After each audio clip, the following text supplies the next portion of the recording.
হ্যাঁ, আপনার রান্নার অভিজ্ঞতা কত দিনের? 6 বছর হাতে আচ্ছা, এখন পর্যন্ত কত রান্না করেছেন তবু কত? বহু রান্না করি।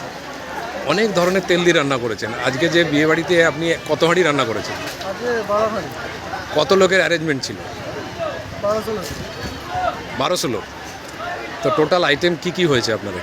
আইটেম অনেক কিছু হয়েছে, ফিশ বল হয়েছে, আর ভেজিটেবিল হয়েছে, আর ভেজ পকোড়া হয়েছে, চিকেন পকোড়া হয়েছে, আবার ড্রাই চিলি চিকেন হয়েছে, বিরিয়ানি হয়েছে, লাল পুরি হয়েছে, চানা পনির, চাটনি পাঁপড় সালাদ। তার সঙ্গে টোটাল বিরিয়ানির আইটেম।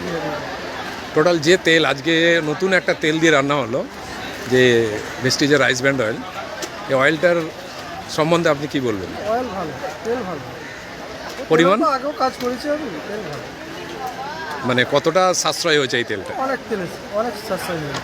যেটাতে টোটাল 80 লিটারের ডিমান্ড ছিল, সেখানে টোটাল 64 লিটার নেওয়া হয়েছিল, তার মধ্যে এখনও 6 লিটার বেঁচে 6 আছে। লিটার বেশি আছে, তাহলে সাশ্রয় আছে। এই তেলের গুণমান, ভালো। খেলে ক্ষতিও হবে না, তাহলে এই তেলকে নিয়ে তো অনেক মানুষকে বলা যেতে পারে অবশ্যই। পেটের কোনো প্রবলেমই আসবে না। এই হাঁড়িগুলো সব রাখা আছে, সব খালিও হয়ে গেছে, এখনও রয়েছে। এই দাদা ভাইরা রয়েছেন।